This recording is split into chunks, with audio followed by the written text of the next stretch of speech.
nossa derradeira palestra, né? Primeiro eu queria falar, né, um pouquinho da alegria que foi estar aqui durante esses dias, né? Agradecer o reverendo Oreb. Eu falo isso, não falo de falsa modéstia, muito pelo contrário. Eu falo muito com o Lucas isso. A igreja aqui é uma igreja muito saudável, né? Onde a gente tem pessoas altamente capacitadas para pregar a palavra. A gente vê isso na escola dominical lá, exposições do Lucas, do Rafael, do Davi, enfim.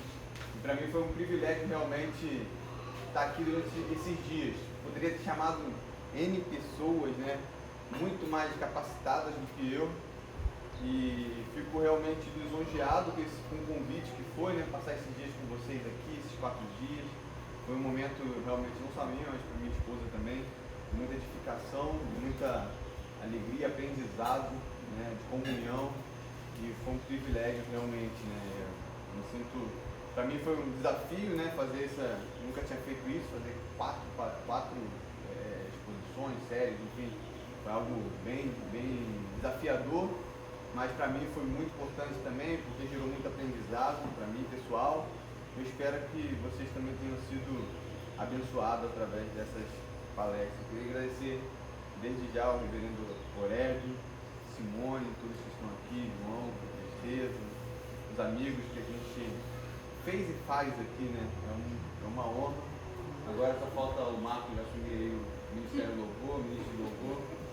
Já estamos conversando com ele, mas vai dar tudo certo. Não deu tempo, gente. O computador não ligou ainda. Ai. Não foi, agora foi. Mas não falei isso só para passar o tempo realmente, não.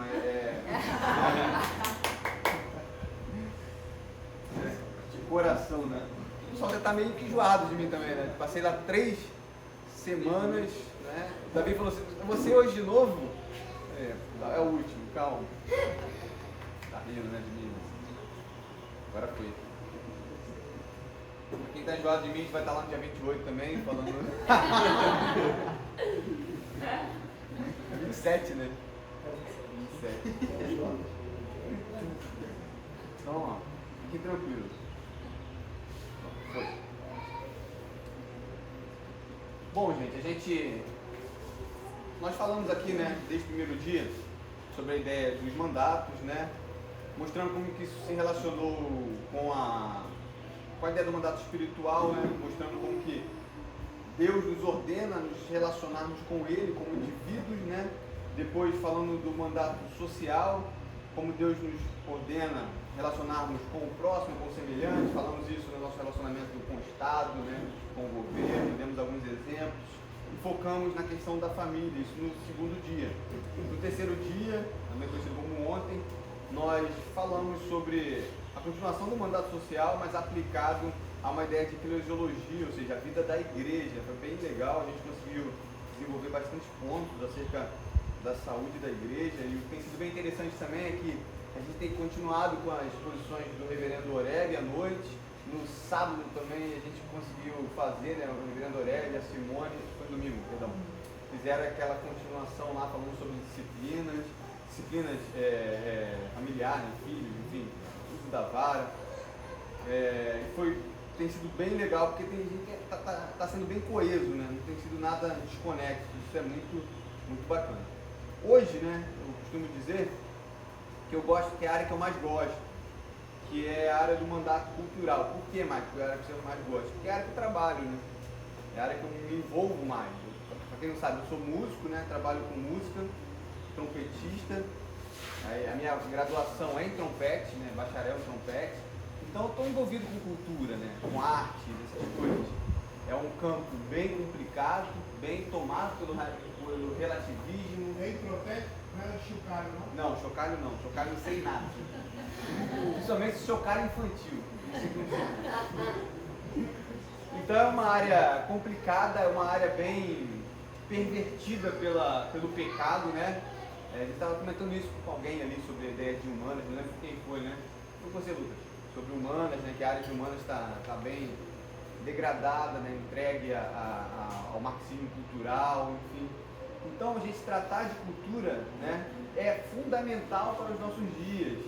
Que a gente vai entender que a ideia do ser cultural não é algo que a gente tem que delegar ou entregar a Satanás, ou entregar aos marxistas, né? A gente costuma falar muito isso aqui. Os conservadores deixaram de lado a área da cultura, né?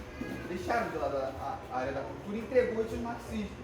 Então, o que é promovido hoje de cultura no mundo é algo bem subversivo, é algo bem contrário à fé, né? Então, a gente precisa ter um entendimento correto do que é cultura, do que é a ordem de Deus para nós, para desenvolvermos cultura, a fim de que a gente possa julgar. Isso é importante. Não tem que ser um artista muito pelo contrário, o artista ele faz a arte, como falando de arte basicamente, né? Para o outro, né? Ele serve ao outro, e o outro é o indivíduo como um todo, né? Você não precisa ser um expert em artes para poder apreciar a arte, mas a gente precisa julgar as artes e toda a cultura à luz da palavra de Deus. E por isso que é fundamental a gente estudar acerca do mandato cultural e a sua relação. Hoje eu vou fazer uma relação do mandato cultural, ainda ligado àquela área de teologia bíblica e teologia sistemática, que foi proposta desde o início do retiro até hoje, falando do mandato cultural e a relação com a escatologia reformada. O que é escatologia, mais? A doutrina do porvir, né? dos últimos tempos, ou das últimas coisas, né? O estudo das últimas coisas. E a gente vai ver como que a escatologia reformada, eu vou focar aqui na ideia do amilenismo, pode colaborar para que a gente faça a cultura para a glória de Deus. Então vamos lá. Gênesis e o mandato cultural, né? Vou ler aqui o trecho base da gente, de todos os dias. Hoje especificamente também leremos 2:15, né?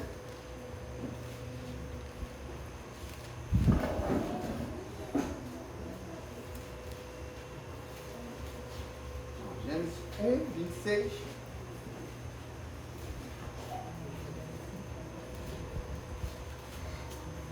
E a gente vai até, deixa eu ver, depois a gente faz um salto para Gênesis 2:15. Vamos lá, 1:26. Também disse Deus: façamos o homem na nossa imagem, conforme a nossa semelhança. Tenha ele domínio sobre os peixes do mar, sobre as aves do céu, sobre os animais domésticos, sobre toda a terra, sobre todos os répteis que rastejam pela terra. Criou Deus, pois, o homem à sua imagem, a imagem de Deus o criou, o homem e a mulher os criou. E Deus abençoou e lhe disse: sede fecundos, multiplicai-vos, enchei a terra, sujeitai-a, dominai sobre os peixes do mar, sobre as aves dos céus e sobre todo animal que rasteja pela terra. E disse Deus ainda: eis que vos tenho dado todas as ervas que dão sementes, se acham na superfície de toda a terra, e todas as árvores em que há fruto, que se dê semente. Isso vos será para mantimento. E todos os animais da terra, e a todas as aves do céu, e todos os répteis da terra, em que há fôlego de vida, toda a erva verde lhe será para mantimento, e assim se fez. Versículo 31. Viu Deus tudo quanto fizera, e eis que era muito bom. Houve tarde e manhã, o sexto dia. Quero pular agora para Gênesis 2:15. Tomou, pois, o Senhor Deus ao homem, né, depois de ter feito o homem, e o colocou no jardim do Éden para cultivar e guardar. Ficamos aqui então. Primeiro eu quero falar aqui um dos propósitos do livro de Gênesis, né? A gente estava até comentando isso à noite, né? Bom que as palestras aquelas dão continuidade nas conversas, as palestras, as pregações, né? Um dos propósitos do livro de Gênesis é mostrar, por exemplo, que Deus é um Deus criador. Você tem todo ali o contexto da saída do povo hebreu do Egito, que estava exposto ali aos deuses antigos, aos deuses egípcios. E é interessante que, por exemplo, o sol ali no Gênesis não é nem mencionado, porque a figura do sol é ligada a Amon-Ra, né, um deus egípcio. Logo, há um cuidado ali de Moisés, ou uma apologética de Moisés, de tentar mostrar que todos aqueles deuses ali que eles estavam durante tanto aquele tempo de cativeiro, vendo e adorando de alguma certa forma, que aqueles deuses eram falsos deuses, que o Deus verdadeiro na verdade era o Deus Yahvé, o Deus criador. Então ali há uma de frente, criatura, olha, os deuses que vocês viram lá não são nada mais do que criatura, mas o Deus verdadeiro é aquele que criou todas essas coisas, e criou tudo a partir do nada, aquele conceito de ex nihilo que a gente conhece, né? Ou seja, Deus é poderoso e Ele cria tudo e criou todas as coisas pela força da sua palavra. Deixa claro, por exemplo, a distinção entre criador e criaturas, né? Esse contexto é que a gente está aplicando em relação aos deuses egípcios, né? Aqueles deuses não passam de criaturas, ou seja, alguns formados até a imagem do próprio homem, ou o que vocês adoram, como o sol, como as estrelas. Isso é criação de Deus e não deuses, né? Como isso é acreditado. Queria recapitular alguns conceitos que a gente já trabalhou, que vai ser fundamental para a gente dar prosseguimento aqui na questão do mandato cultural, que é como Deus tem, por exemplo, relacionamento pessoal, né, que a gente já falou, relacionamento trinitário. Ele cria de forma pessoal com as suas próprias mãos. A gente botou isso até em oposição à ideia evolucionista, né?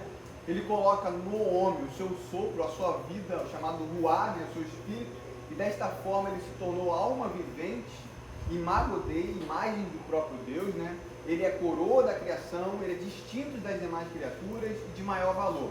Uma aplicação interessante aqui, que em tempos onde as pessoas valorizam, cadê o Eduardo? Nada contra cachorros, mas as pessoas valorizam muito animais, né? Você tem aquela chamada idolatria pets, né? Você tem aquilo tudo, mas não valoriza o ser humano, né? Então o ser humano ele é distinto de todo o restante da criação, né? Não estou falando que eu não posso ter animais. O que eu não posso é tratar animais como filhos, né, como muitas pessoas fazem. Não posso achar que animal faz parte da minha família ali, e ele é o doméstico da fé, né? Eu tenho que ajudar mais ele do que o outro irmão. Isso aí não existe, né? Porque o único que é criado à imagem de Deus é o ser humano.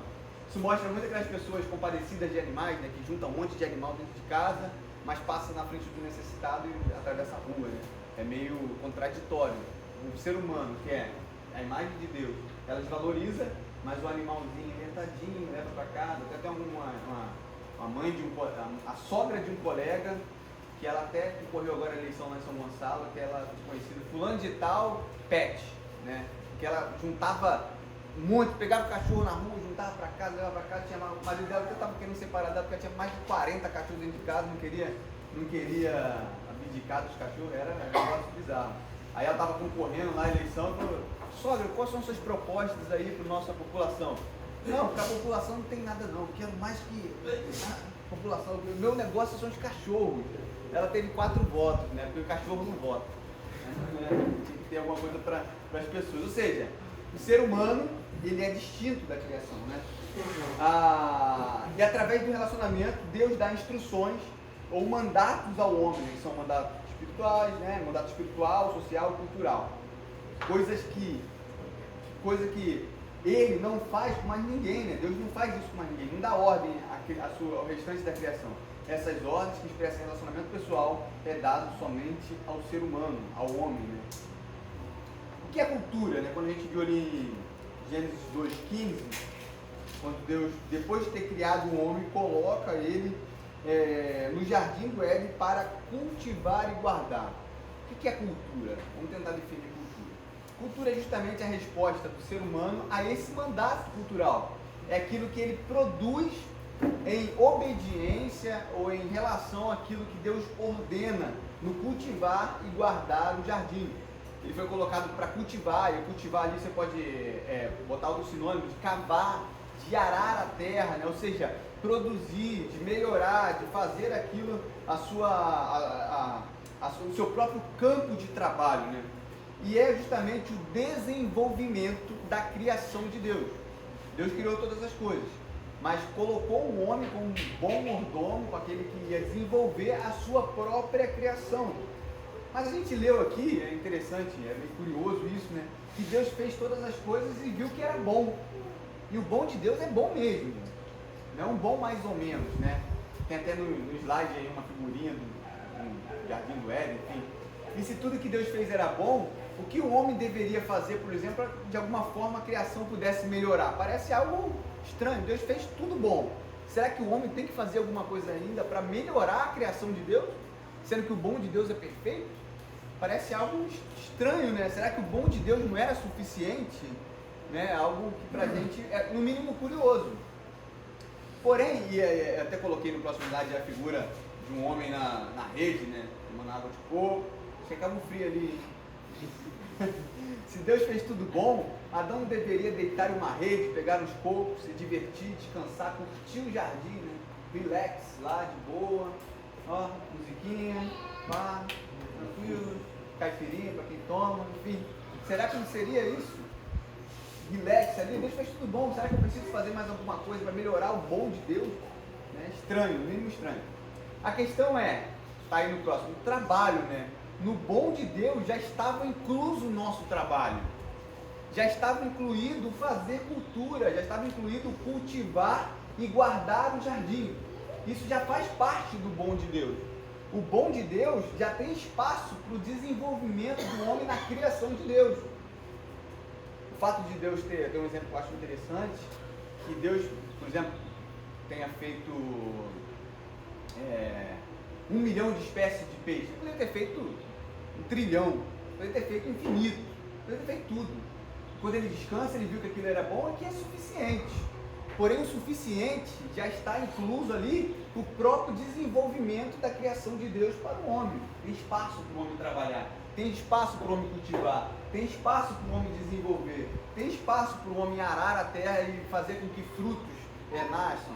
Ou seja, dentro do bom de Deus, há espaço para a própria criação do homem sendo delegada e submissa à criação de Deus. Se o homem é criador, se o homem cria, é porque Deus é criador antes. Ele está expressando a imagem de Deus através daquilo que Deus o ordenou. Nesse ponto nós somos cooperadores na manutenção, no cultivo, na guarda do jardim, cooperadores do próprio Deus, como bons mordomos, né? E fazer cultura é espelhar, é projetar a imagem de Deus colocada no homem. Isso nos fará de nós mordomos, gerentes daquilo que Deus fez. Nada mais, nada menos do que expressar o caráter de Deus para toda a criação. Acho que a gente pode tentar pensar um pouco essa questão que você está falando aí, como, por exemplo, o desenvolvimento, sei lá, da teologia, de uma teologia sistemática. Deus é criador, ele criou todo o universo, criou toda a matéria-prima, deu inteligência ao homem suficiente para que a gente olhasse para a natureza, entendesse a matéria-prima, entendesse como as leis do universo, para que a gente, a partir do que Deus já criou, a gente pudesse, como, vamos dizer assim, seres criados à imagem e semelhança de Deus, trabalhar na natureza a partir do que Deus fez, como justamente a questão de mordomia, né? Nós somos mordomos de Deus. Da mesma forma como Deus trabalhou fazendo a criação, ele também nos deu o trabalho de cultivar, criar e desenvolver a partir de tudo que Deus fez. É mais ou menos como a produção da teologia. Deus não deu uma teologia sistemática ali, fechada, pronta, para a gente só ler e acabou.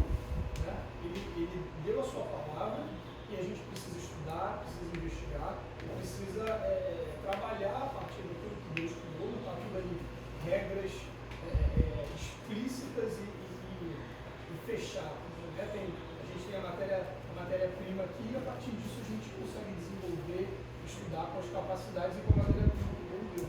Isso me dá até me lembra, né, quando Calvino, um grande exegeta, ele chegou de frente ao Apocalipse e falou que ele deixaria para as próximas gerações o fato da interpretação do Apocalipse, porque ele ainda não tinha material necessário para poder fazer uma boa exegese que ele considerava satisfatória. Então ele deixa isso para as próximas gerações, que as próximas gerações teriam mais condição ali para poder interpretar melhor do que ele, né? Um ciclo bem de humildade até, né? Porque, ou seja, isso que você falou, a gente falou ontem, né? Estabelecer o fundamento e construir em cima dos fundamentos, né? Tem uma analogia interessante que dita que teologia é feita no ombro de gigantes. Ou seja, o cara se coloca lá como aquela torre humana, né? E você sobe no ombro dele para poder dar a sua cooperação, né? Você não derruba toda a torre para poder construir uma outra nova, né? Mas você, a partir daquilo que já foi revelado, a partir daquilo que já foi desenvolvido, você constrói, coloca pedrinhas ali, né? Coloca plaquinhas, coloca tijolos para construir esse belo edifício que é a teologia cristã, né? Assim é com o desenvolvimento da cultura. Por exemplo, quando a gente olha um prédio lindo, maravilhoso, embora não tenha sido Deus que tenha sido criador diretamente, mas ele foi criador indiretamente, dando capacidade ao homem, dando inteligência ao homem para através da matéria-prima que o Deus deu, da inteligência que Deus deu e a capacidade que Deus deu, o homem pudesse produzir, criar e desenvolver aquilo que é criação de Deus. De certa forma a gente pode falar, ver um prédio maravilhoso, ou ver um carro maravilhoso, ou ver um computador que faz coisas maravilhosas e dar glória a Deus. A gente tem que fazer isso, né? Porque é Deus dando condições ao homem através do seu estudo, do seu desenvolvimento, para poder glorificá-lo através da cultura. Beleza, Luco, maravilhoso. A gente falou sobre fazer cultura espelhar na imagem de Deus, e obedecer o mandato plural é cumprir o propósito para o qual fomos feitos, né? Interessante, o pastor até falou aqui, quando Deus faz o homem, a primeira coisa que ele faz é colocar o homem no jardim e dar um trabalho para ele, né? Pra quem estava vendo a novela do Gênesis aí, não vejo, mas eu vi um pedacinho que passou lá no Instagram, e estava mostrando que eles estavam mostrando que o trabalho é fruto da queda, né? Que é um erro gigantesco, né? É um erro bem arraigado na nossa cultura, né? Bem ligado à nossa cultura. A gente acha que trabalhar é um mal penoso. Eu não vou dar spoiler para falar sobre isso aqui, mas a gente vai entender que o ser humano, ele foi colocado, ele foi feito para cumprir o propósito de ser cultural. O ser humano, ele não é acultural, o ser humano, ele é cultural. E um dos propósitos dele é fazer cultura, né? Obedecer a Deus é fazer cultura. Enfim, o próximo aí eu até falo, não somos aculturais, né? Ser cultural parece inclusive ser distante da tradição evangélica brasileira, que foi fortemente influenciada pelo fundamentalismo americano, né? Agora o fundamentalismo eu ligo a uma ideia ruim, né? Porque a ideia fundamentalista ela tem na sua base algo bom, que é um retorno às ideias, às fontes ali, ou a ideia conservadora, mas o desenvolvimento, o desdobramento dela gera um distanciamento da cultura, ou seja, a cultura sempre foi tratada como do diabo, né? E por isso precisamos nos isolar, ignorar o mundo, afinal o mundo jaz do maligno, né? Ainda usa essa má interpretação da passagem para falar isso. Então a cultura no meio evangélico, brasileiro principalmente, sempre foi ligado a Satanás, sempre foi ligado a obras mundanas, e por isso o cristão não deveria se envolver, deveria se fechar ali no seu meio, né, e entregar isso ao mundo, entregar isso a Satanás, entregar isso a quem quer que seja, mas nós somos povo de Deus, enfim, devemos fazer nosso mundinho ali, né? E essa tradição nos aprisionou em quatro paredes, nos fazendo viver uma cultura de gueto, né? A nossa linguagem, as nossas roupas, as nossas músicas, o nosso teatro, tudo da nossa forma, né? O nosso jeito, como se a gente estivesse totalmente isolado do mundo. Aí vem aquelas perguntas: Maico, posso ouvir música do mundo? Aí você fala: não, você tem que ouvir música do outro mundo, alienígena, sei lá, música de Marte, né? Ou seja, você não está no mundo, né? Você está em outro lugar, não é possível, né? Você não consegue ver, e a gente como cristão, como restaurado à imagem de Deus, não consegue ver mais beleza na criação de Deus, tem algum problema com a gente, né? Tem algum problema com a gente. Se a gente não consegue ver boa música, mesmo feita por ímpios, tem algum problema com a gente, né? Se a gente não consegue ver graça de Deus geral, graça de Deus comum nas pessoas, onde elas produzem boas coisas, bondade geral, a gente tem um problema com a gente. É um problema com a nossa teologia, melhor dizendo, né? Aí eu até botei um slide aí na próxima, falando da cultura gospel, né? Isso é muito comum, né?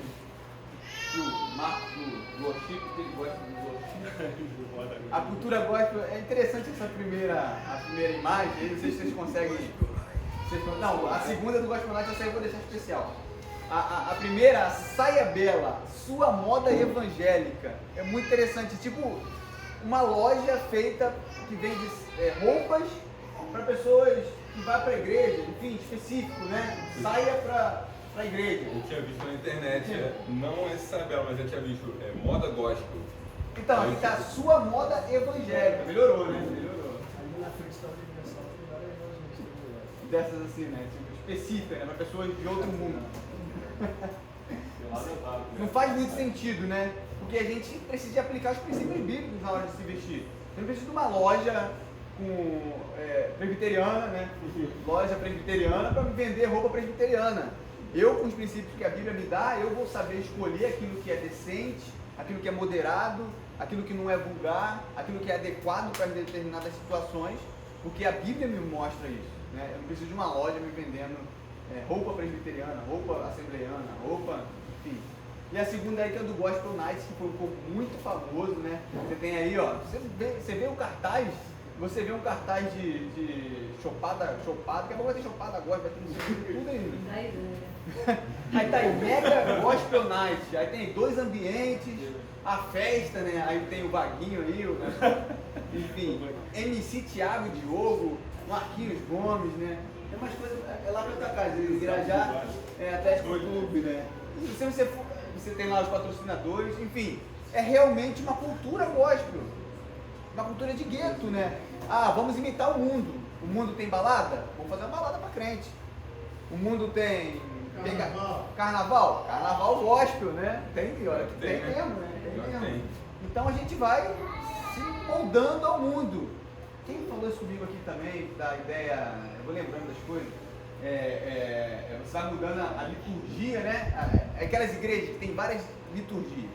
De manhã é a liturgia para idoso. 10 horas tem a liturgia mais relax, mais jovem. À noite, meu irmão, ao canto, para canto, que é já relax, pá, louvorzão. Igrejas presbiterianas tem isso, né? Ou seja, a igreja, assim, como você, Eduardo, falou comigo, alguém falou comigo aqui, a gente estava conversando. Ou seja, a igreja, ela não é uma pessoa que tem que se enquadrar na palavra de Deus, ou naquilo que Deus ordena, no modo prescritivo que Deus ordena para o culto. É o culto, a igreja, que se molda à vontade e os gostos das pessoas, né? Os desejos das pessoas. Ah, mas o meu estilo é um estilo mais louvor moderno. Eu não posso ir lá na Simone que só canta em área. Então, quando dia que eu fosse, boto as músicas mais para agradar, né? A gente querendo agradar o tempo todo e abdicando de verdades essenciais para a nossa fé, né? Se a Bíblia diz, eu não tenho gosto, não tem o que eu quero, é o que Deus quer. Né? É isso que a gente chama de princípio regulador do culto, né? A gente só coloca no culto aquilo que a Bíblia ordena. Ah, mas tem coisa que a Bíblia não proíbe. Mas quem sou eu para querer falar aquilo que Deus gosta se Ele não determinou? Né? Será que eu tenho capacidade suficiente para alcançar a mente de Deus por mim mesmo? E falar assim, não, isso aqui já que Deus não proibiu, eu acho que Ele gosta. Melhor a gente ficar com aquilo que Ele determinou. Né? E tem o problema do dualismo, né? Aquela influência da cultura grega, né? Principalmente a influência do gnosticismo, onde o gnosticismo vê a matéria como má, né, e o espírito como bom. Isso influenciou muito o cristianismo no primeiro século. Você vê muito combate ali, até dos apóstolos mesmo, e dos pais da igreja, combatendo o gnosticismo, né? No gnosticismo, né, a cultura filosófica grega, o trabalho braçal era visto como dos menos favorecidos, né, da plebe, ou do pessoal que não tinha muita capacidade, enfim. Até hoje assim. Mas o trabalho mental, a filosofia, né, o filosofar, era para aqueles que eram mais favorecidos, ou seja, para as elites, né, para aqueles que tinham condições. Então você tinha 2 trabalhos, aquele que era mal visto, que era o trabalho braçal, que era aquele pessoal que, para mim, e tinha o pessoal top, né, que eram os filósofos. Esses aí eram privilegiados pelos deuses, enfim, amados pelos deuses. E a cultura do sagrado e profano, né, que a gente vai ver muito instituída, estabelecida no catolicismo romano, principalmente na Idade Média, né, onde a gente vê aquela cultura de monasteiros, né, de monges, mosteiros. Para o cara ter um trabalho que glorificasse a Deus, ele precisaria abdicar todo o seu tempo para atividades religiosas.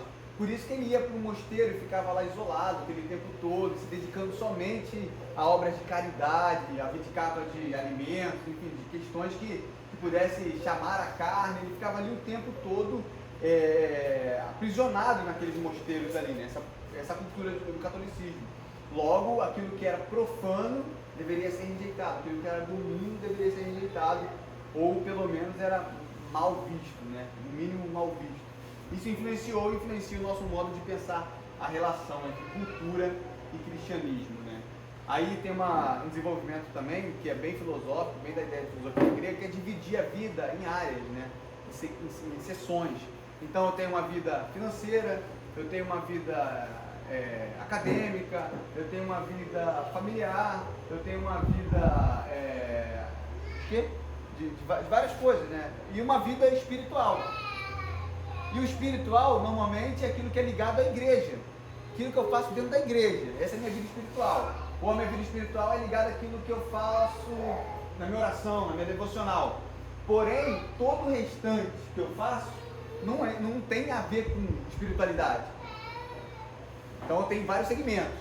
Aí a pessoa pergunta assim: Marcos, como é que vai a sua vida espiritual? Imagina alguém perguntando para Jesus isso. Jesus, como é que vai a sua vida espiritual? Não tem muito sentido. Porque a nossa vida é uma vida. E toda a nossa vida precisa glorificar a Deus integralmente, né? Integralmente. Não só a nossa vida eclesiástica, não só a nossa vida devocional, mas toda a nossa vida, nosso trabalho, nosso modo de enxergar o mundo, nosso modo de fazer cultura, nosso modo de ouvir música, nosso modo de ver futebol, toda a nossa vida tem que ser para a glória de Deus. Não há essas divisões, aquilo que eu faço para Deus e aquilo que eu não faço para Deus, né? Eu lembro uma vez que eu estava enrolado, né? Tinha um trabalho para fazer e soltou uma mola do meu instrumento. Eu falei, preciso fazer isso agora, né? Não tinha nenhum luthier para resolver lá. Aí eu vi uma loja de ferragem, assim, que fazia esse cara que faz telhado, né? Serralheiro, obrigado. Aí ele, falei, poxa, só pode dar uma solda aqui para mim, coisa simples, é um negocinho simples.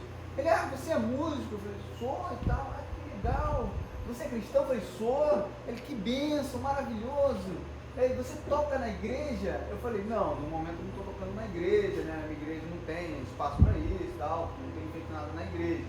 Mas eu trabalho com música e tal. Ele, poxa, mas você não toca para Deus? Aí eu falei, não, eu toco para Deus, mas no meu trabalho.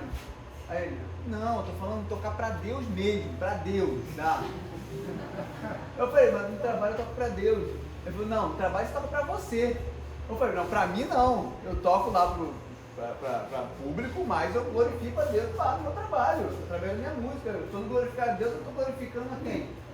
Aí ele, não, mas, cara, eu vou uma igreja e tem uma banda para você tocar e tal, enfim, para você glorificar a Deus, né? Aí eu peguei o consultório e fui embora, né? Ou seja, para eu glorificar a Deus eu tinha que tocar dentro da igreja, né? Eu não posso glorificar a Deus fazendo arte, boa arte e trabalhando para a glória de Deus.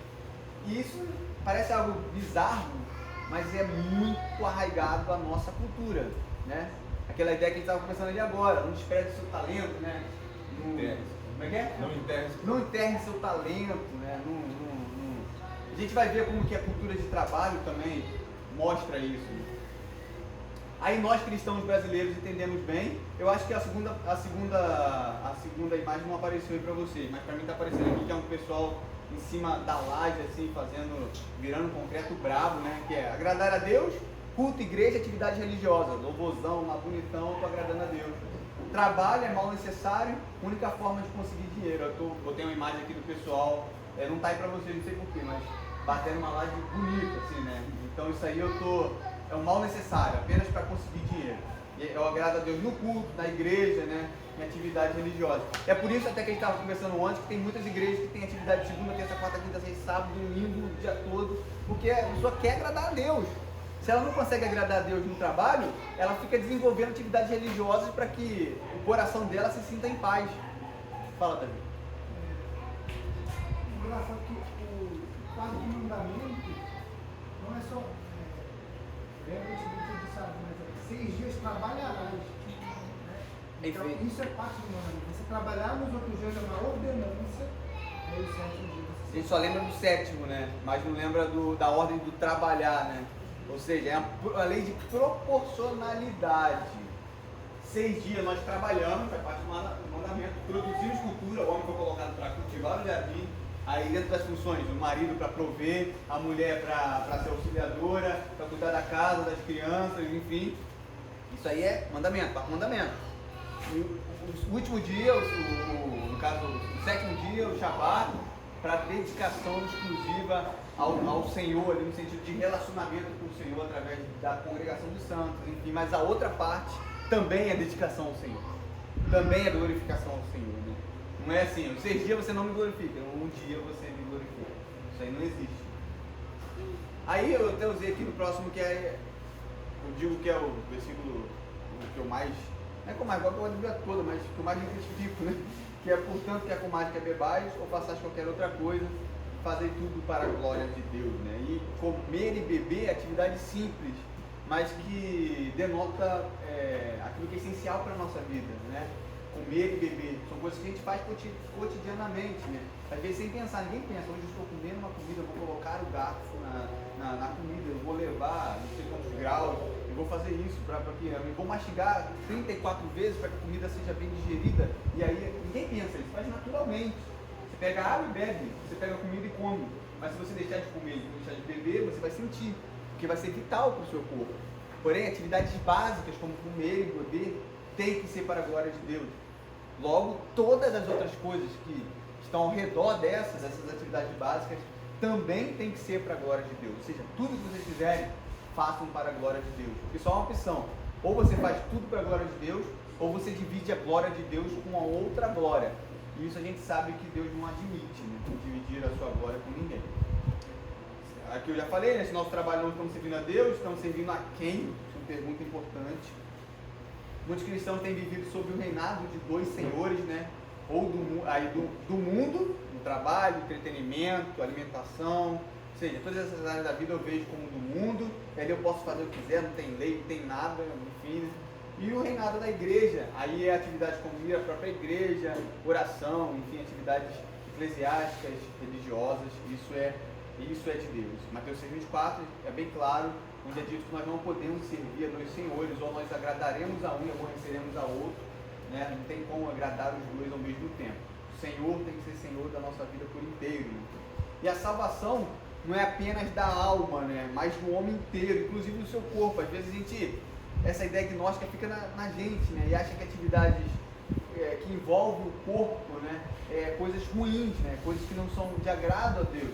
Mas o corpo é tão importante e faz parte do projeto de Deus que ele será glorificado no final e terá a ressurreição final, né? E essa ressurreição final nós teremos um corpo glorificado. Então o corpo também é importante. Atividades que a gente faz com o corpo também é importante. O homem por inteiro é importante. O homem por inteiro agrada a Deus, né? Isso contradiz a ideia gnóstica, né? O Salmo 24 fala que o Senhor Cristo é Senhor de tudo, né? De todas as coisas, da terra, de tudo que nela há, né? Todos que nela habitam, né? Ou seja, tudo. O Senhor é Senhor de tudo, né? E tem aquela frase de Abraham Kuyper bem famosa, no nosso sentido quadrado, sequer deste mundo do qual Cristo não possa dizer é meu. Todas as áreas, aquilo que é bem estabelecido na teologia calvinista de Abraham Kuyper, a soberania das esferas, né, o mundo e suas esferas, esfera da igreja, da família, do Estado, enfim, todas essas esferas estão submissas a Deus, né? E por isso elas precisam glorificar a Deus e precisam dar também resposta e serem julgadas à luz da palavra de Deus. Fala aí. Uma coisa que eu estava pensando também é que a forma como você vê a sua vida e os papéis que você desempenha também afetam na sua espiritualidade. Porque assim, você vê, por exemplo, oração. Muitas das vezes ninguém ora diariamente pedindo para Deus dar um trabalho bom para ele durante o dia, atenção, que ele desempenhe a sua função de maneira correta, sem deixar falhas. A gente ora nos problemas. Então, quando você está com um problema no emprego, um chefe que está no seu pé, ou então quando está um risco de você ser demitido, você ora fervorosamente. Ou então, por exemplo, quem estuda, a mesma coisa. Ninguém chega no início da aula, o professor entrando na sala, abaixa a cabeça e fala assim: Senhor, me dê um dia de inteligência, que eu consiga ter foco. Não, você ora quando você está ali na prova final, precisando de 3 pontos, você ora desesperadamente pedindo a ajuda de Deus. Como se Deus só tivesse na sua vida ali nessa questão do cultural os momentos difíceis. Você não precisa glorificar Deus no dia a dia do seu estudo, só no dia da prova. Você não glorifica Deus no dia a dia do seu trabalho, só no dia que você precisar apresentar um relatório. E isso na sua vida toda. Músico só vai orar no dia do show, no dia do treino. Do estudo. E é interessante também, fala, pastor. Só completando isso que o João falou, é interessante isso, porque eu vi que essa noção, quando eu comecei a fazer seminário, né? Quando eu comecei a fazer seminário, eu tinha 30 e poucos anos de idade, tá? 4 filhos já, 3 filhos nas costas já, né? E no seminário, todas as vezes que a gente entrava em sala de aula, né? Nem todos os professores, mas a maioria deles, né? Eu lembrava e tal, e orava para começar as aulas. Não só aquelas aulas que eram extremamente pastorais, mas aulas técnicas também. Entendeu? E aí com essa prática, assim, ninguém chegou para mim e falou assim, você tem que fazer isso, orar toda vez que você vai fazer uma coisa. Né? Às vezes a gente distribui muito isso à vida pastoral, né? Então, é uma coisa que eu aprendi, né? Uma coisa que eu pedi na época que eu estava fazendo faculdade. E isso foi quando eu estava aqui no Rio de Janeiro já, depois que eu terminei o seminário, já tinha me formado, acho que eu tinha 2 anos formado, né? E todas as vezes que eu ia para a faculdade, né? Eu queria estudar língua portuguesa, né? No latim, né? E aí eu sentava lá, ou antes mesmo de entrar, sentava lá e orava, Senhor, me dá inteligência, abre minha mente, para que eu possa entender essas coisas aqui, para que eu possa compreender, para que eu possa reter aquilo que está sendo ensinado aqui e tal. E a gente esquece, né? Paulo vai falar isso em Coríntios, né? Quando ele critica ele assim, por que vocês estão já cansando dessa forma? Né? Como se vocês não tivessem recebido esse dom, ou seja, a capacidade que eles tinham, a inteligência, a retórica, né? Uma igreja meio complicada nesse sentido, havia algumas pessoas de envergadura, né? E aí ele fala assim, vocês falam essas coisas como se as coisas não viessem de vocês. Né? Mas a gente sabe que essas coisas vêm de Deus. E a gente, às vezes, não leva em consideração, né? Quando você sai de casa, né? Ou quando você está desenvolvendo um estudo, na faculdade, na escola, né? Ou nas suas atividades, né? De orar e pedir que o Senhor esteja dando sabedoria, capacidade, inteligência e competência naquilo que você faz. É como se, quando você ora dessa forma, e muitos não fazem isso, porque são desapercebidos nisso, parece que você está vendo a parte de Deus. Né? Parece que tudo que você faz tá, tem como origem a sua suficiência, a sua capacidade, a sua inteligência.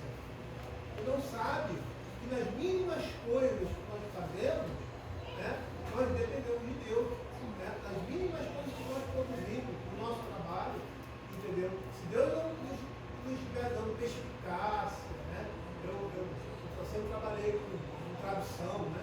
Na faculdade e tal, coisa boa, com 10 anos trabalhando com tradução, coisa difícil de traduzir. E aí, sempre orava, você me dá essa perspicácia da leitura textual, você percebeu o que está por trás, né? Você lê os implícitos, né? Não só aquilo. E assim, é interessante porque Deus vai te dando essa competência. Né? E é você entender que nessas coisas você depende de Deus. Quando eu era mais novo, quando eu ia jogar futebol, antes de entrar no campo, eu gostava muito de jogar futebol, orava, Senhor, me ajuda para que eu jogue muito bem aqui e tal, que me dê capacidade. Né?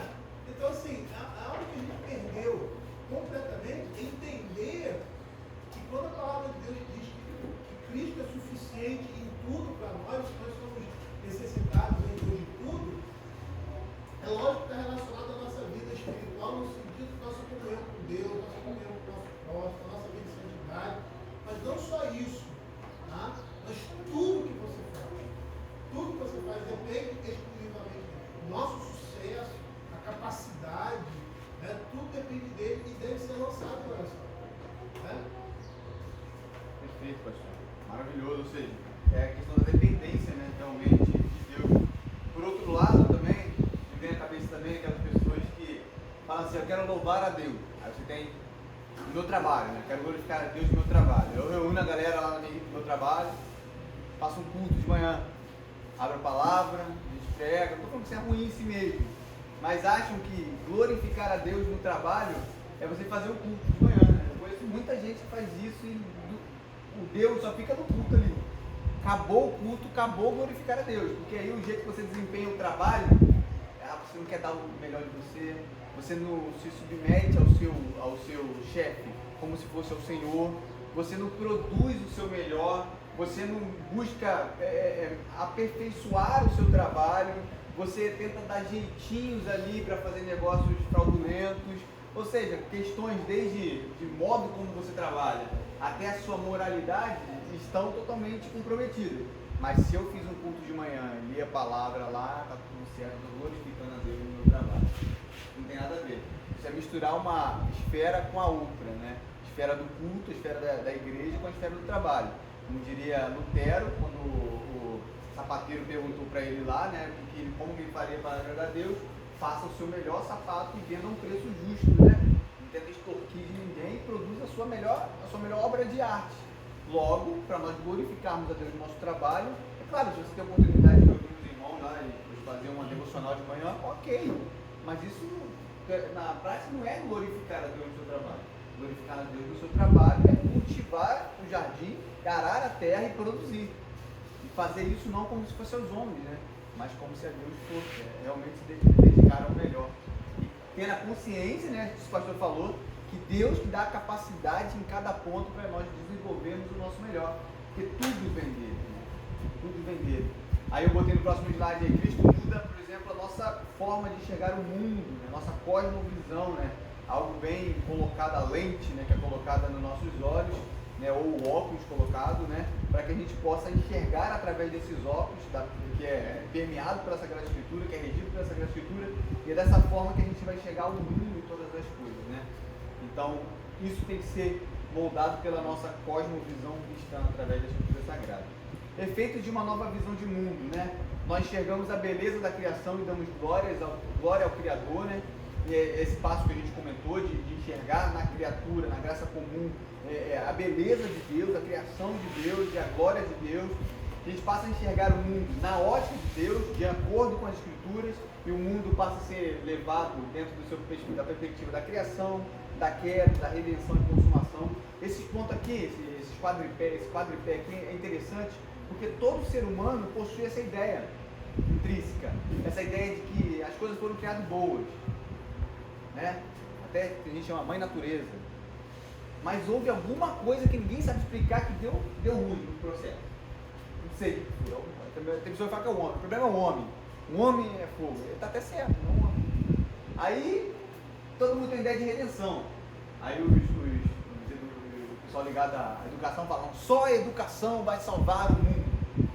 Só através de uma boa educação a gente vai ser salvo, né? Enfim, a ideia de redenção deles é a educação. No marxista é o Estado, né? Enfim, cada um tem o seu próprio redentor.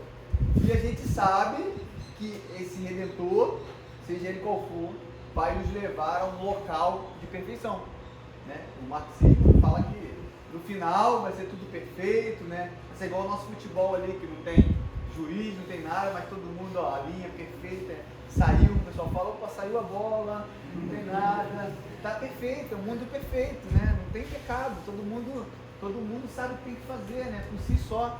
Ou seja, todo ser humano tem uma ideia clara de criação, que é da redenção e consumação. Só você ver os filmes, mesma coisa. Por quê, gente? Porque o mundo não é o meu mundo, não é o seu mundo, é o mundo de Deus.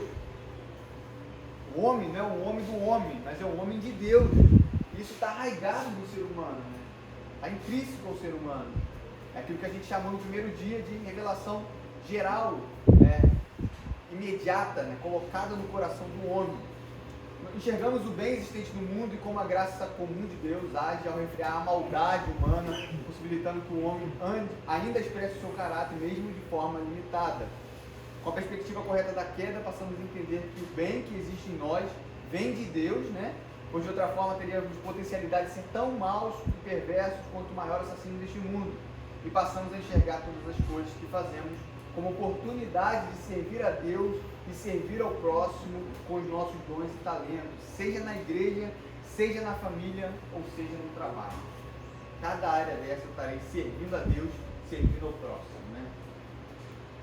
Efeito da queda na cultura, isso é importante para a gente também, né? O pecado fez do homem distorcer o propósito do mandato cultural, e ao invés de estampar o nome de Deus, passa a idolatrar o seu próprio eu, né? É o homem colocando-se no lugar do Criador, né? E agora quem recebe a glória não é mais o Criador, mas é o próprio homem, né? Ele querendo fazer um altar para si. Cada um quer construir um nome para si. Isso a gente vê bem claro lá na Torre de Babel, né? Em Gênesis 11, né? Eles queriam ter fama, criar um nome para si. Até falaram de Nimrod aqui ontem, né? Aquele que primeiro edificaram uma cidade.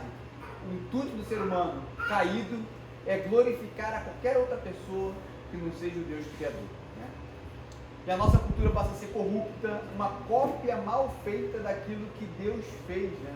E não expressa o caráter perfeito de Deus, mas passa a ser uma cópia, uma xerox, né? Um PDF mal feito, né? Daquilo que Deus fez.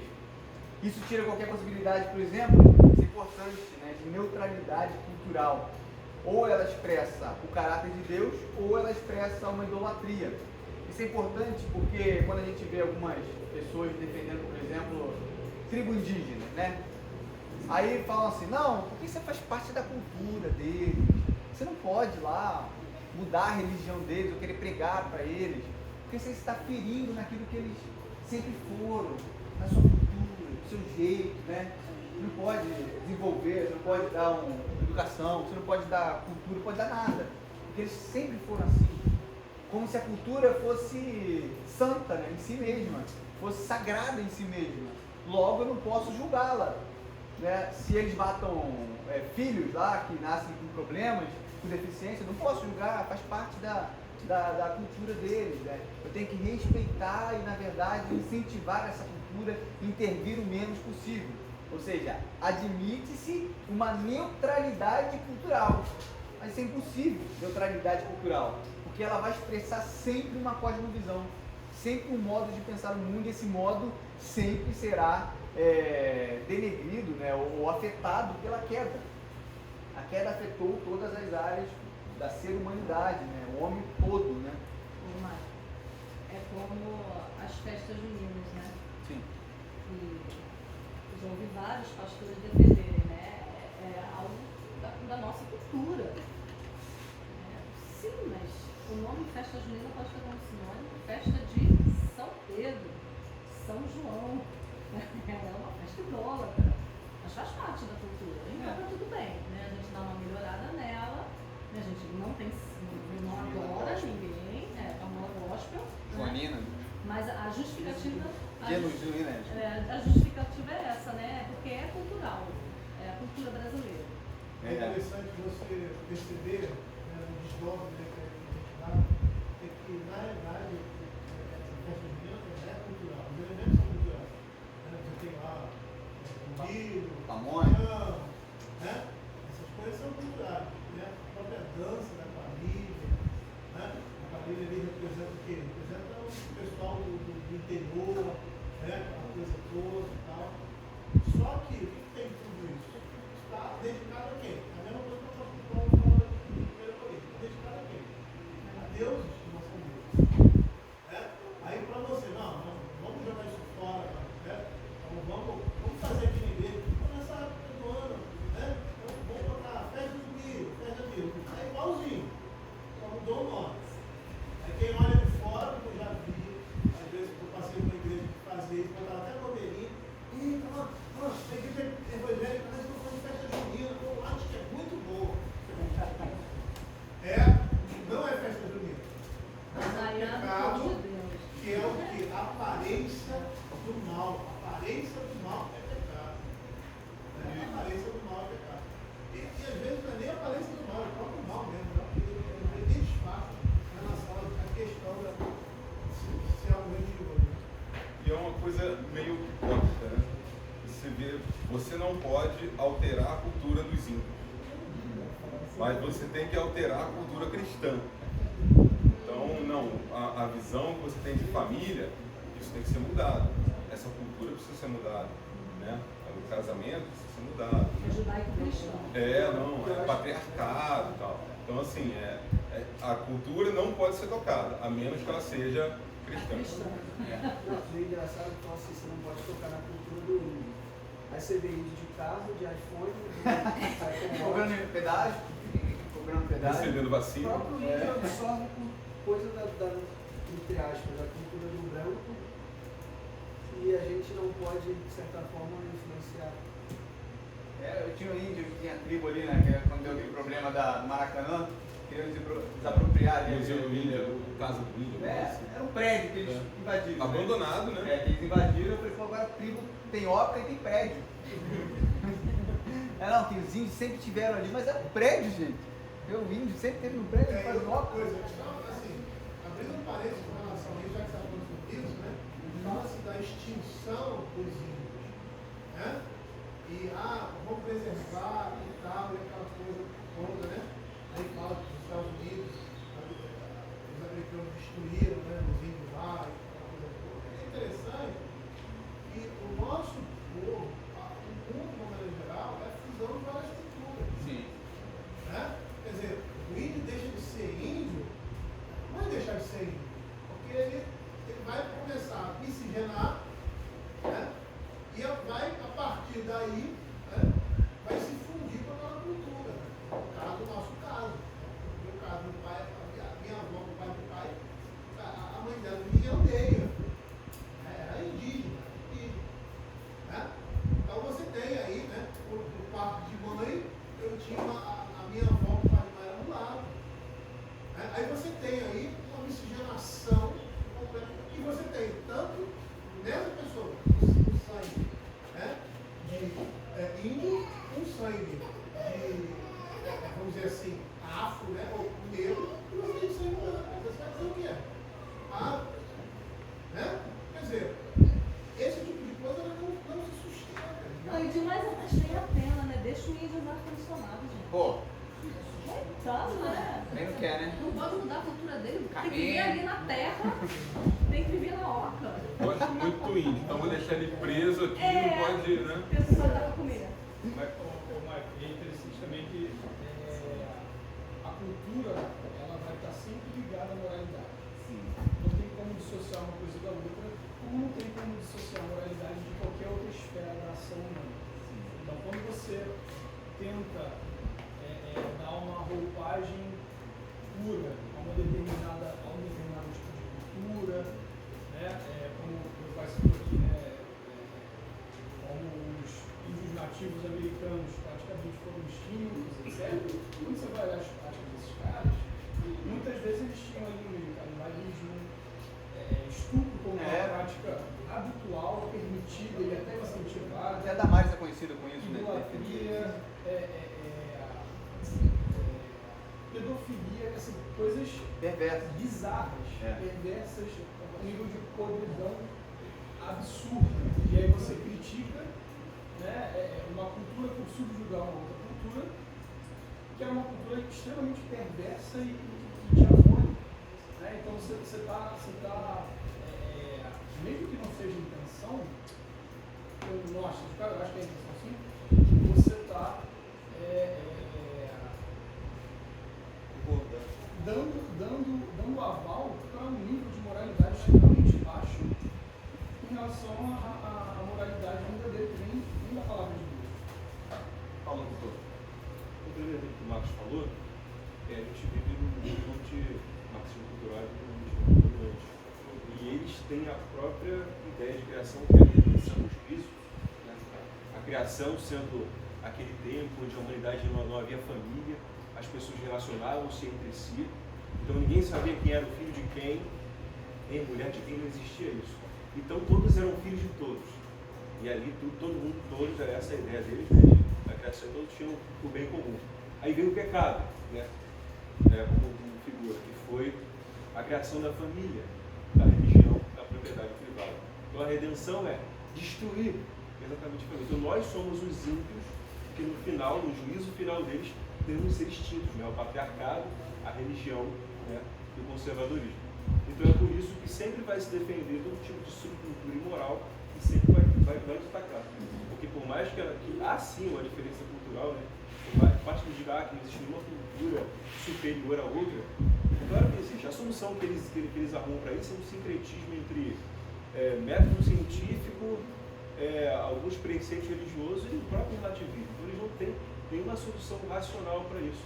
Então, o único objetivo que eles têm é acabar com toda essa ideia de evangelho e cristianismo. Por isso que sempre a nossa cultura cristã vai ser atacada. A síntese, gente, já vou dar uma seguida aqui porque tem umas coisas para falar. A síntese é julgar todas as coisas à luz da palavra de Deus. Ponto. Não existe neutralidade em nada, nem cultura nenhuma é neutra. Logo, todas elas precisam ser colocadas debaixo da autoridade da Bíblia e serem julgadas à luz da Bíblia. Esse é o ponto final que eu acho que a gente dá aqui, é a síntese de tudo isso, né? De todas essas importantes visões. Vou falar um pouquinho sobre o cristão e as artes, né? Que é um pouquinho mais ligado à minha área aí. Eu acho interessante a gente contar porque a gente está diante de arte o tempo todo, né? O que se pensa sobre arte e o que ela é verdadeiramente.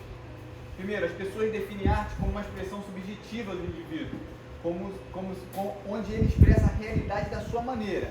Logo, ela não é passível de julgamento, né? Aquela ideia que você vê um monte de rabisco lá, e você nunca entende nada, não tem forma, não tem beleza, mas é ele expressando a sua interioridade, o seu espírito falando, coisa maravilhosa, né?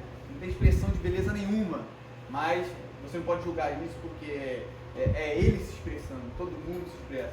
Você tem até a questão de crianças, né? Quando elas são ensinadas ali bota pra pintar, faz um monte de rabisco, aí você fala, que lindo, coisa maravilhosa, né? Você não corrige a criança, no sentido de falar assim, ó, você tem limites, você tem que pintar assim, você tem que fazer dessa forma, você não pode, você tem que só maravilhoso, né? Tudo é arte. Essa é a ideia do relativismo.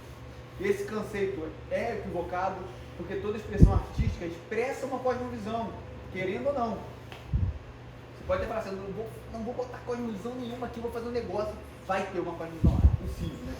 Logo, ela precisa ser confrontada com a cosmovisão cristã, sobre a qual ela está subordinada. Vou ter até o exemplo aí da fotografia, porque fotografia as pessoas acham que é neutro, eu tirei uma foto, é aquilo, ponto, acabou. Ah, mas e o ângulo que ele escolheu? E a sombra que ele colocou? E o foco que ele deu em determinada pessoa? Tudo isso expressa uma cosmovisão. O jeito que ele enxerga o mundo e que ele quer retratar o mundo através de uma foto. Então, coisas simples como fotografia, que a gente acha que não tem como expressar algo nosso ali, tem uma expressão de cosmovisão por trás, né? Então, imagine questões como outras questões, como pintura, como música, como qualquer outras coisas que a gente está mais presente ali ainda, a opinião do artista, né? Como podemos julgar uma obra de arte segundo uma cosmovisão cristã, né?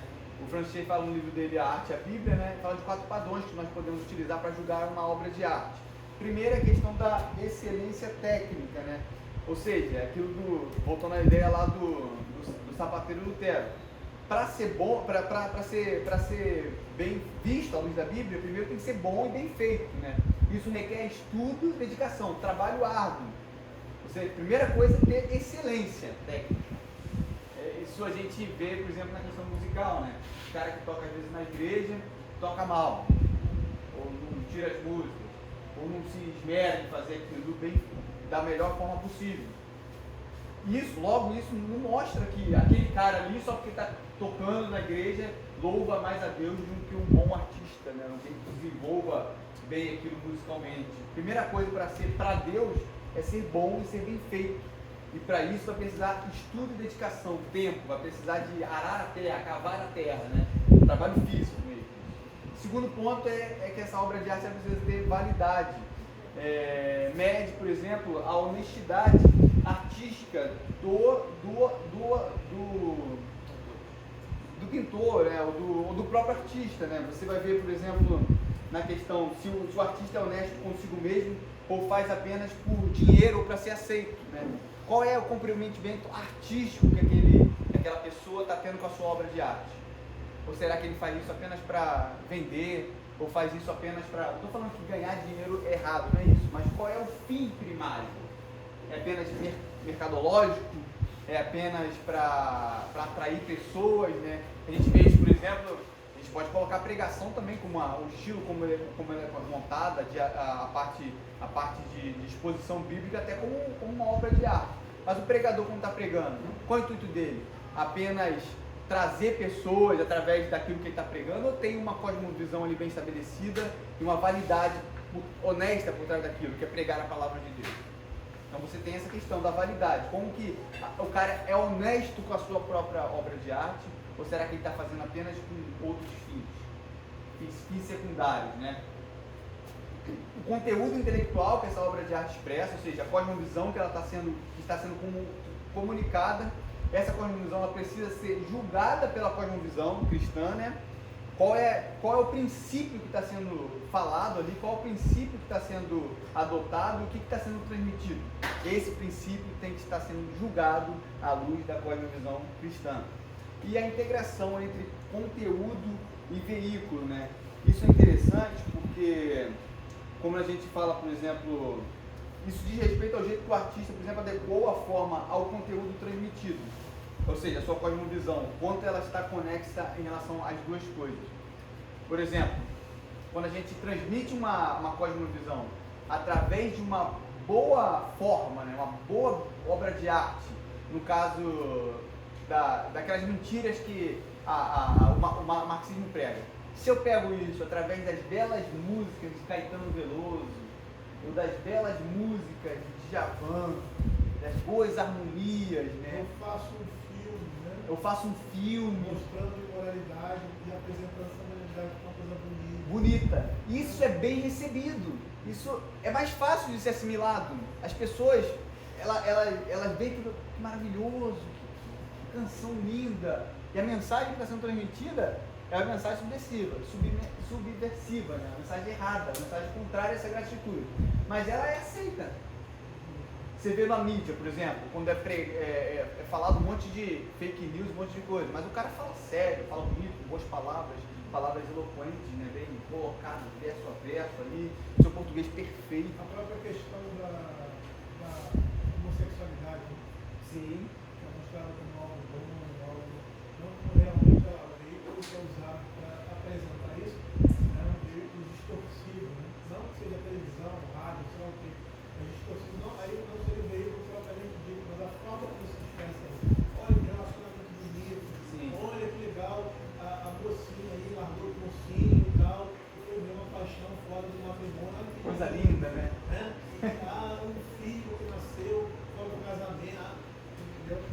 Não olhar a coisa como, e aí o veículo que você usa, ele dá uma transformada. Transformada, e faz tornar aquilo mais aceito, né? Mais aceito, você recebe mais facilmente. Isso aí também a gente pode até usar para o bem, por exemplo, nas questões das músicas cristãs que são cantadas. Se ela tem uma boa melodia, se ela tem uma boa harmonia, se aquela mensagem, a mensagem que está sendo transmitida for bíblica e ser coerente com isso todo aí, da harmonia, da melodia, vai ser muito mais fácil para a gente gravar, para a gente assimilar aquele princípio. Quando você pega uma música travada, você vê que a melodia não encaixa com a letra, né? Tá meio ali, a gente chama de trepada ali, né? Tá meio fora do encaixe, né? Fica difícil pra gente articular as palavras, fica difícil pra gente assimilar aquilo. Agora quando você pega uma música boa, assim, com uma harmonia bacana, que expressa o conteúdo bíblico verdadeiro, você consegue assimilar isso de maneira muito mais tranquila, né? Muito mais natural, né? Porque é esse princípio de integração entre o conteúdo e o veículo que se utiliza para transmitir esse conteúdo, né? Vou passar aqui. A postura do cristão diante da cultura. Eu vou falar de três posturas, né? Primeiro, Cristo contra a cultura. É aquela ideia da igreja primitiva, né? Império Romano, Daniel, exiguarias do rei, ou seja, ele não poderia assimilar aquela cultura, ele teria que rejeitar aquela cultura. É a igreja evangélica na Alemanha, no nazismo, né? A ideia de Cristo contra a cultura. Tem a ideia de Cristo e cultura e paradoxo, né? A tensão que existe. Por exemplo, quando você tem uma festa na casa de um familiar não crente, uma pessoa assim que você não tem tanto relacionamento, que não glorifica tanto a Deus, você fica assim naquele dilema, vou ou não vou, né? A ideia que a gente estava tocando aqui ontem de trabalhar no domingo, se você tem um trabalho específico, você não pode deixar, você tem aquele dilema, vou trabalhar, eu tenho que trabalhar, mas eu também estou deixando o dia do Senhor, né? E tem aquela questão também, por exemplo, quando o nosso chefe pede para fazer umas horas extras e o tempo com a família acaba sendo comprometido. Mas você precisa também fazer aquelas horas extras para poder sustentar a sua família, vai ser importante no orçamento final. Você fica ali dividido. Não sei se eu faço ou se eu não faço, eu comprometo um, eu não comprometo o outro. É Cristo, cultura e paradoxo, né? E tem críticos transformadores da cultura.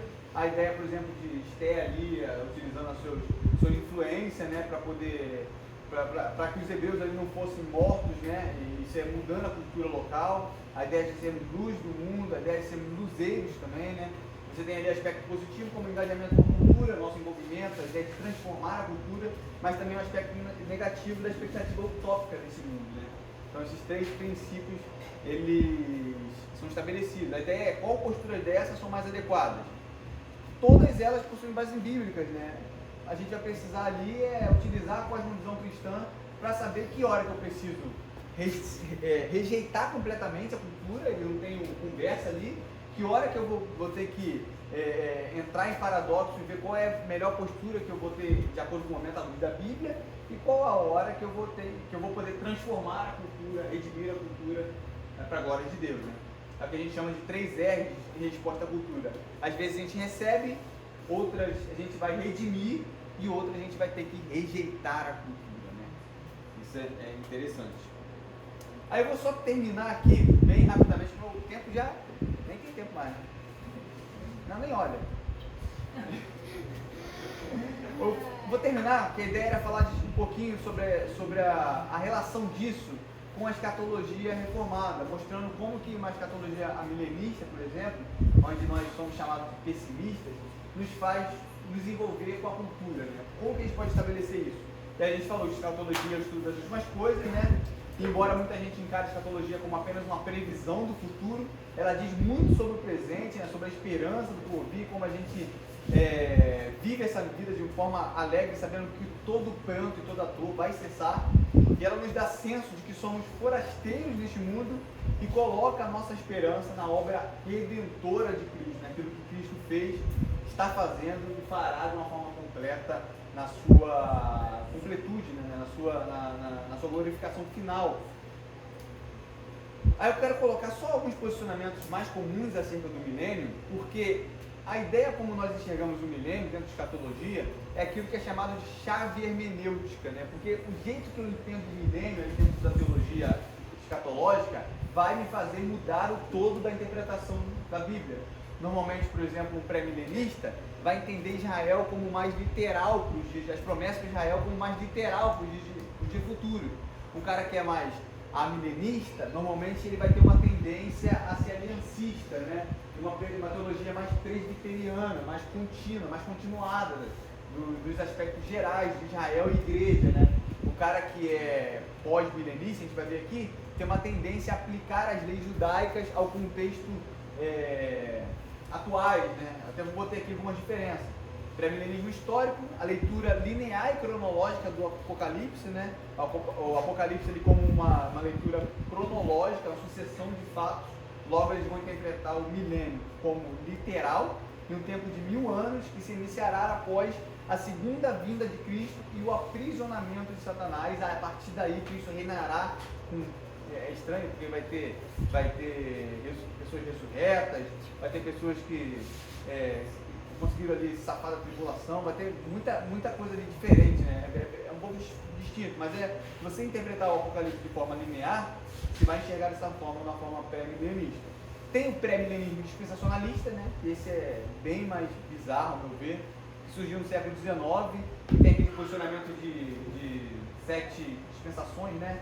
As 7 dispensações, tal, da graça, é bem conhecido e é majoritário esse pensamento do meio cristão, por causa dos neopentecostais, dos pentecostais, né? Dos assembleanos, que também olham essa visão, né? Tem essa visão.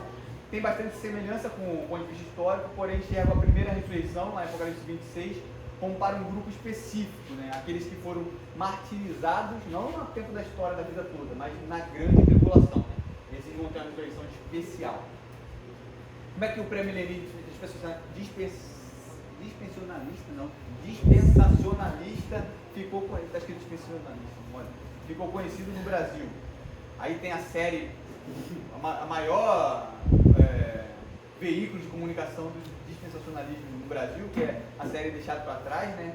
Eu falo que o dispensacionalismo no Brasil a Bíblia deles é o Deixado para Trás. Né? Quem não viu o filme é um filme interessante assim, para ver, tem uma coisa ruim pra caramba, mas é interessante para ver, saber, conhecer.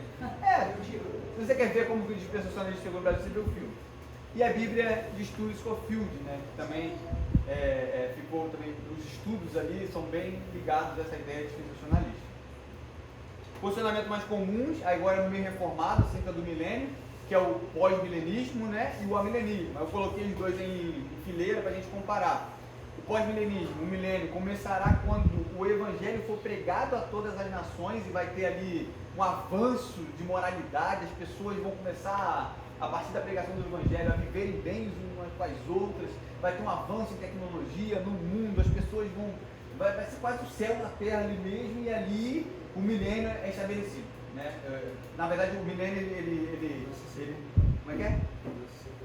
Começa a ser contado, exatamente, começa a ser contado a partir daquele momento, né? Começará quando o evangelho for pregado a todas as nações e houver um avanço moral no mundo, né? Já no amilenismo, o milênio inicia, por mais que seja amilenismo, a ideia de ali dá uma ideia de negação, mas não é que não exista milênio, mas o milênio iniciou na ascensão de Cristo, onde Satanás foi aprisionado, foi preso. E as pessoas falam, pô, mas Satanás foi preso? Como que ele foi preso? Ele não veio à tona no mundo? É porque o intuito ali é para que ele não fosse, enganasse mais as nações.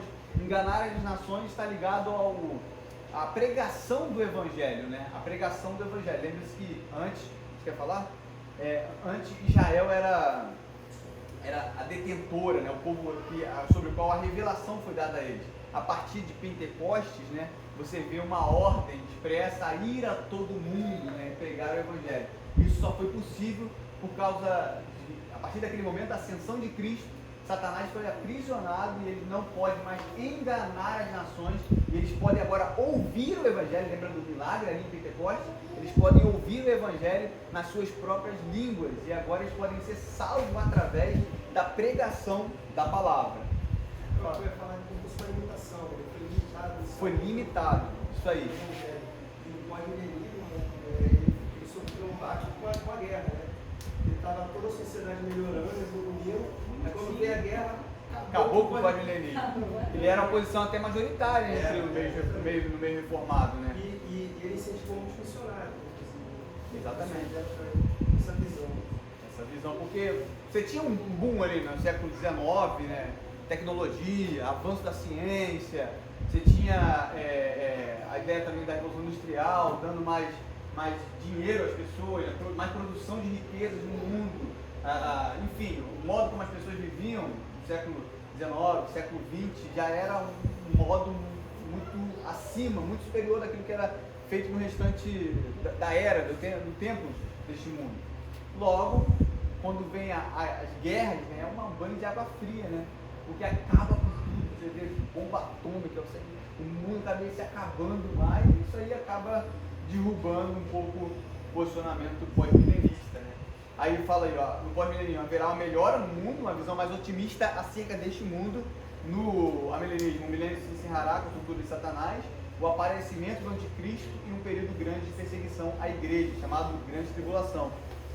Já o pós-milenismo tende a uma visão teonomista, essa ideia de aplicação das leis judaicas ao nosso tempo, né? ao nosso modo de enxergar Estado, né? Leis civis. Já o milenismo tende a uma visão mais aliancista. E o milênio, no pós-milenismo, não é literal, no amilenismo também não é literal, não é um tempo literal, e o amilenismo também interpreta o Apocalipse como cíclico. Alguém já ouviu falar nessa interpretação? Que é aquelas 7, né, recapitulações do Apocalipse. Logo, você interpreta o Apocalipse entendendo que João ali ele teve uma série de visões que dizem, na verdade, a mesma coisa, só que recapitulando vários pontos, várias vezes, e acrescentando a esses pontos. Então, quando você chega ali na passagem do milênio, na verdade é uma nova recapitulação e não uma continuidade daquilo que já fora dito, né? Só algo bem superficial aqui, porque essa área é movediça. Como lembrar que os presbiterianos são amilenistas, ó senhores, pelo amor de Deus, hein? Nada de querer botar Israel no mundo, ver aqui a lei civil, botar parapeito aí nas casas, né? Ou querer apedrejar a mulher, enfim, nada disso, tem nada a ver com a gente. E isso é cruzeiro confessional, né? Questões, por exemplo, Como se envolver com a cultura, é o ponto que eu quero chegar. Como se envolver com a cultura diante de uma visão escatológica a milenismo, escatologia a milenismo, né? A milenista. Umas questões importantes. Há condições de progresso na sociedade? Podemos mudar o mundo? Se as coisas tendem a piorar quando se aproximar o fim, por que devemos nos envolver com a cultura, né? Esse é o dilema do milenista. Como se o mundo tende a piorar, até nos chamam de pessimistas, eu acho que nós não somos pessimistas, nós somos realistas quanto a esse mundo e otimistas quanto ao mundo por vir, né? A gente tem uma esperança em Cristo Jesus, na Nova Jerusalém, no novo céu e na nova terra, né? Não somos pessimistas, somos otimistas. Mas quanto a esse mundo, nós somos realistas à luz da palavra de Deus e sabemos que essas mudanças são difíceis. Né? E a resposta que a teologia nos dá é que, por mais não consigamos enxergar grandes progressos no mundo, transformações no mundo de forma geral, um avanço do Evangelho pode gerar microtransformações que apontarão para o novo céu e para a nova terra. Por exemplo, a nossa vida de igreja.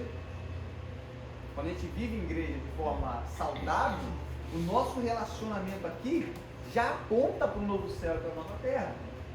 O modo que nós enxergamos uns aos outros, nos relacionamos uns com os outros, já aponta para uma realidade superior.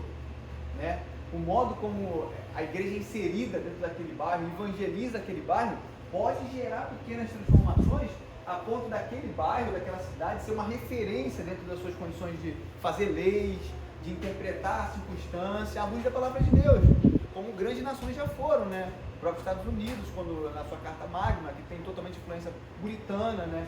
Você vê isso dentro de algumas, só que está se degradando agora. Então você vê isso em questões pontuais, né? Em questões macros de mundo inteiro, isso é, que a gente vê numa escatologia, isso é impossível, porque as coisas realmente tendem a piorar, porque essa é a profecia, né? Ela tende a piorar e no final vai piorar ainda mais, vai ter a grande tribulação. Você não vai ser liberto da grande, como diz o dispensacionalista, salvo da grande tribulação, ficar lá 3 anos, 7 anos, 3 anos, com Cristo lá, o Estado vai voltar de novo para ajudar. Não, isso aí não existe.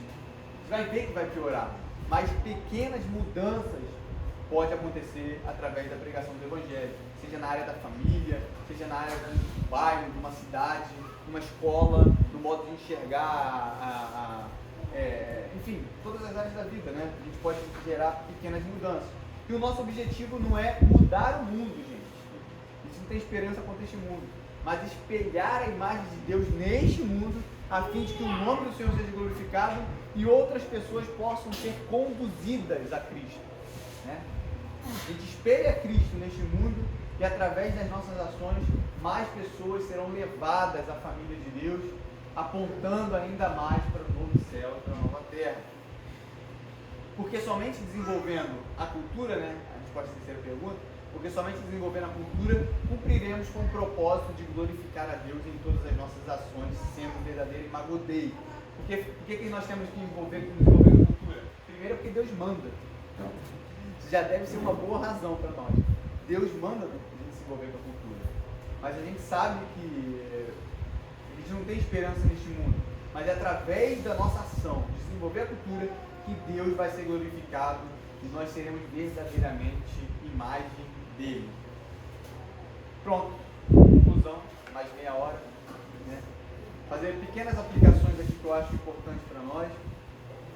E encerrando falando, né, que nós não somos aculturais, né, somos chamados para produzir cultura para a glória de Deus. Precisamos enxergar trabalho, sociedade, artes, tudo isso de forma à luz da palavra de Deus, para que o nome do Senhor seja glorificado em cada área da nossa vida.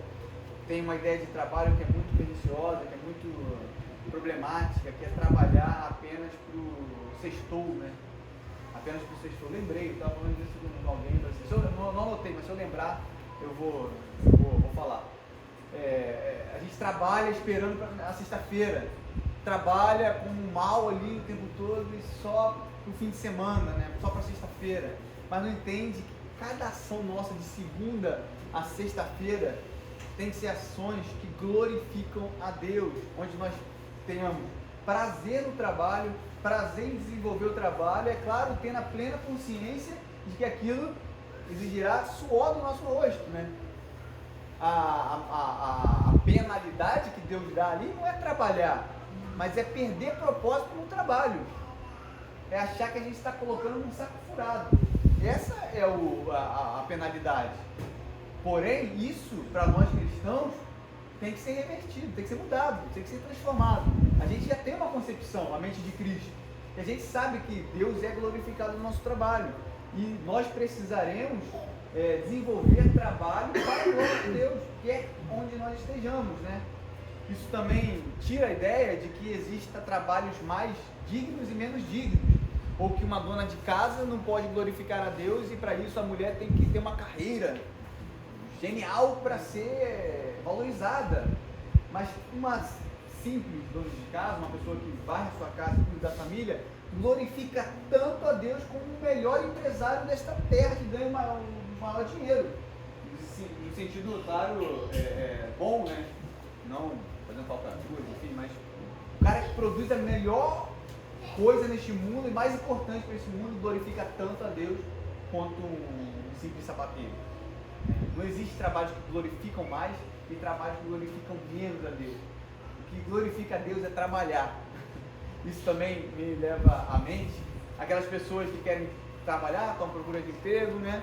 Aí fala assim, é responsável, os homens responsáveis pelo sustento da sua família, e fala assim, eu estou há 3 anos procurando emprego.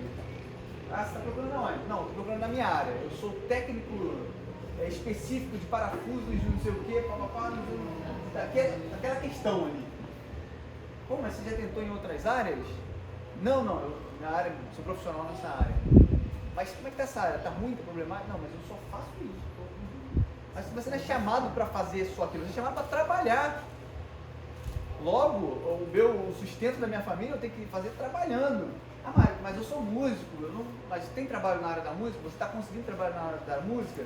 Se não tem trabalho na área da música, capina o quintal. Você vai glorificar a Deus. Faça roça o quintal. Enfim, faz qualquer coisa que Deus seja glorificado através daquilo. Pessoas sejam servidas através daquilo, né? Então, não existe trabalho que glorifica mais a Deus e trabalho que glorifique menos a Deus. A nossa ordem é trabalhar. É claro que nós temos dons e talentos, Deus nos dá isso para a glória dele e a gente desenvolve isso e tem coisas que eu faço melhor do que outras. Mas se eu não estou conseguindo trabalhar naquela área, eu preciso trabalhar. Esse é o primeiro ponto. Só voltando um pouquinho naquilo que a gente falou sobre mudar o mundo, né?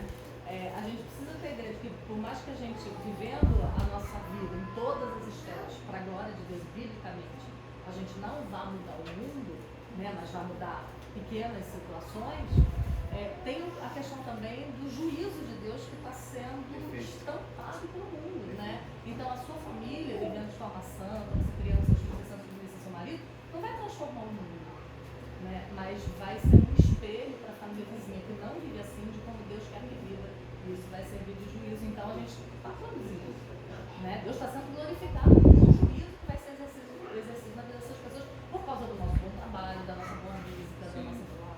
É interessante porque até na pregação do Evangelho, né? A gente mede o sucesso da pregação do Evangelho à medida que pessoas são convertidas, né? É uma falsa visão, é um falso parâmetro, né? O cara, tá acabando, já estou na aplicação, falta só 40 minutos. O cara bebe, o cara pregou lá, quantas pessoas, né? Quem vive Bíblia Pentecostal sabe disso, né? Culto foi bom hoje? Foi. Pregação foi ótima? Foi. Quantas pessoas aceitaram Jesus? Teve uns 10 pessoas. Puta, o culto foi uma bênção, né?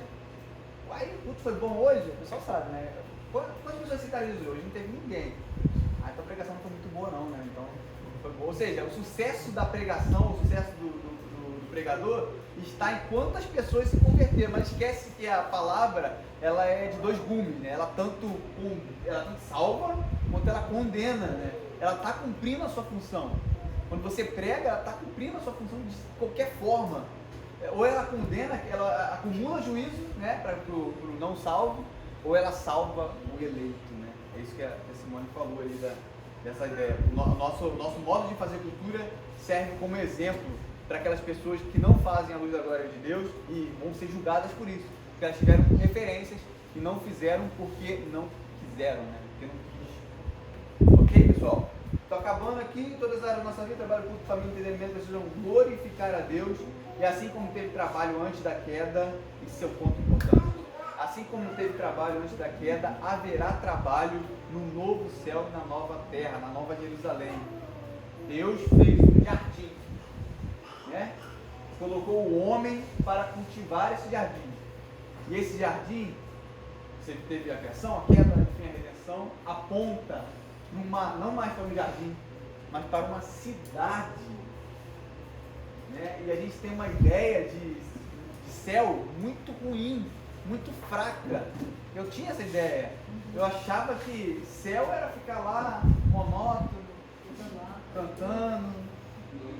Aí vinha um anjinho, eu cantava com ele, aí cantava. Meio chato, né? Poxa, melhor ficar aqui mesmo, que aqui tá retiro, piscina, ó, futebolzinho, pá, jogo do Flamengo aí, não sei o que, Flamengo sendo campeão. Pensa, pra que eu quero ir pro céu? Tem muitos planos aqui, né? Mas não entende o céu como uma cidade, onde nós desenvolveremos nosso relacionamento com Deus, desenvolveremos nosso relacionamento com o próximo, desenvolveremos cultura para a glória de Deus, trabalharemos de maneira com propósito no novo céu e na nova terra. Trabalho houve antes da queda e haverá pós glorificação final. Trabalho é uma criação de Deus. A gente precisa enxergar isso de uma forma que glorifique a Deus, e nós teremos muito mais trabalho do que tinha no jardim, né? Eu falo que o céu, ele é uma ampliação, né? Uma amplitude daquilo que era no Éden. As pessoas confundem, falam assim, não, que o céu é voltar ao Éden. Não, porque no Éden o homem poderia pecar ou não pecar. No novo céu, na nova terra, não haverá possibilidade de nós transgredirmos a lei de Deus. Isso chega a ser emocionante, né? Chega a ser maravilhoso, porque a nossa esperança está nisso, né? Está quando nós seremos revestidos de toda a perfeição, nós seremos como Cristo é, como o pastor falou aqui ontem, nós abraçaremos o noivo, nós beijaremos o noivo, nós viveremos perfeitamente, não mais com essa ideia monótona do céu, mas com uma ideia ampla daquilo que nós fazemos para a glória de Deus. Toda vez que nós estivermos reunidos, toda vez que nós estivermos em congregação, toda vez que nós estivermos com a nossa família, todas as vezes que nós estivermos em cada passo, a gente vê ali Deus sendo glorificado, desenvolvendo um trabalho que é prazeroso quando eu toco, quando eu desenvolvo, quando eu estou progredindo, quando eu faço uma atividade que as pessoas são servidas. Toda vez que isso acontecer, lembre que no céu isso aí será multiplicado à sua infinitude. Né?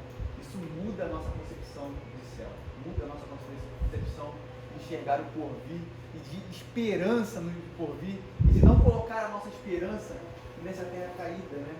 Mas colocar a nossa esperança naquilo que Cristo vai fazer ainda de forma plena, né? Já fez na cruz do Calvário, e é por isso que nós temos esses apontamentos, né? esses spoilers daquilo que vai ser, né? Porque é o já e ainda não, mas sempre colocando a nossa esperança no porvir, como diria Paulo, né? Se nós temos a nossa esperança em Cristo somente para esta vida, somos os mais miseráveis deste mundo. Glória a Deus pela sua graça infinita que nos fez, preparou uma cidade santa para nós e está conduzindo a ela. Amém? Pastor, queria estar com o senhor a palavra, agradecer a todos vocês mais uma vez. Privilégio.